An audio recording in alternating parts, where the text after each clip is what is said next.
Hey, Jordan from Precondo here. Today we're talking about the fact that the average price of a new condo in Toronto just plunged for the first time in a decade. All right, so the first thing I want to do here is just define what plunge means. So obviously the price just plunged. What do they mean by that? Well, they mean the price fell 2.2% year over year, which is of course in journalist language, an absolute plunging, a rinsing, a fill in the blank, whatever sells clicks, right? So price came down. We're going to get into the data. The data is from Urban Nation, which is a fantastic firm that tracks new construction. So here's the data here. You can see that the average price of a new pre-construction condo in the GTA fell 2.2% year over year to $1,411. So $1,411 per square foot is the average selling price of a pre-construction condo across the GTA today. Now we're going to come back to the pricing chart in a minute. I just want to talk about sales velocity, or just the amount of units that's selling, because that is actually the bigger headline story to me. So you can see the first quarter in dark blue and the second quarter of this year in light blue. So things did notably pick up in the second quarter.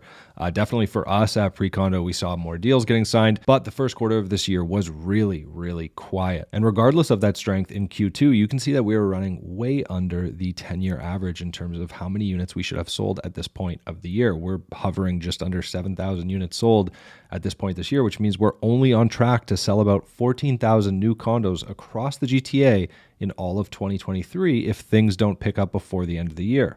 And between you and me, I don't anticipate that they will. Now, to give you an idea of how slow things really are, in the first quarter of this year, new condo launches that launched in the GTA saw an average absorption of 37%, meaning when they launched the condo building, they sold on average 37% of the units in the building. Now, the second quarter was a little bit better, with launches averaging 47% absorption on launch. However, the 10-year average for new condo launches in the GTA is a 60% absorption. So you can imagine that developers are panicking a little bit right now because they're not getting the sales velocity they need in order to start construction. What's important to remember from a housing supply perspective is that in order to get a construction loan to build a condo building, you do need to pre-sell 70-80% of that condo building before you can get that loan. So if you don't hit that sales target, you can't start construction. You can't build those homes. Now back to the data showing that launch prices are down 2.2%. The reality on the ground is launch prices are not down 2.2% year over year. If anything, they're higher this year than they were last year. So why does the data say this? Well, the data shows this because there's a difference in composition. Typically, in previous years, you would see the majority of new condo launches actually be in the 416 in Toronto proper, and then you would see some dotted around the 905s in the suburbs. But the problem with building in the 416 proper, and the problem with building in downtown in general, is your land cost is so high, which ultimately impacts the price you have to sell those condos at. So if we look at the average selling price for a new condo in the 416 in Toronto proper, it is at $1,673 per square foot. So approaching $2,000 a square foot. So you're at $1,673 per square foot, right? And you have nearby buildings that are at $1,200 and $1,300 a square foot, and they might only be a couple of years old. So it's very hard for investors to be willing to buy those pre-construction units. Now, on the other hand, pre-construction in your Oakvilles and your Markhams, they're much cheaper to build because your land cost is lower.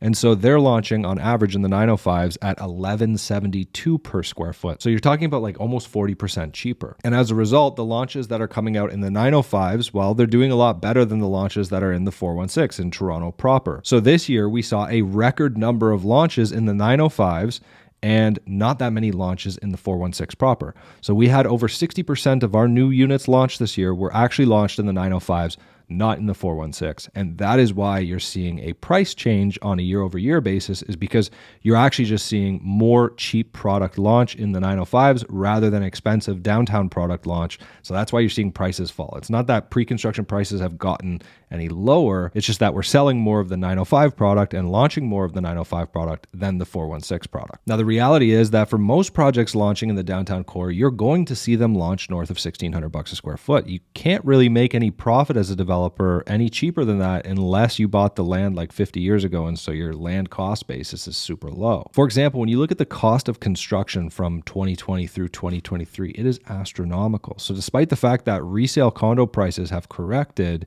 we're not seeing that in the pre-construction market at all.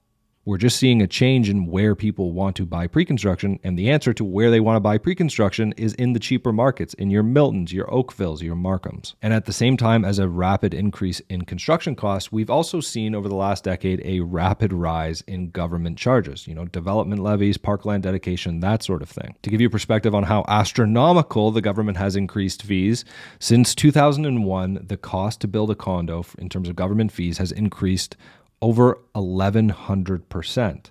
During that same period of time, inflation is about 60%. And when you look at housing construction in Ontario, we currently have about 160,000 units under construction, which does sound like a lot, but it actually only represents 11% of our goal. And our goal is 1.5 million new homes, which is the number they came up with that essentially would help affordability over the long term. But the reality is, very few people are buying pre-construction because it's just too expensive relative to comparable resale product. And if developers don't pre-sell that inventory, then they can't break ground and build those buildings.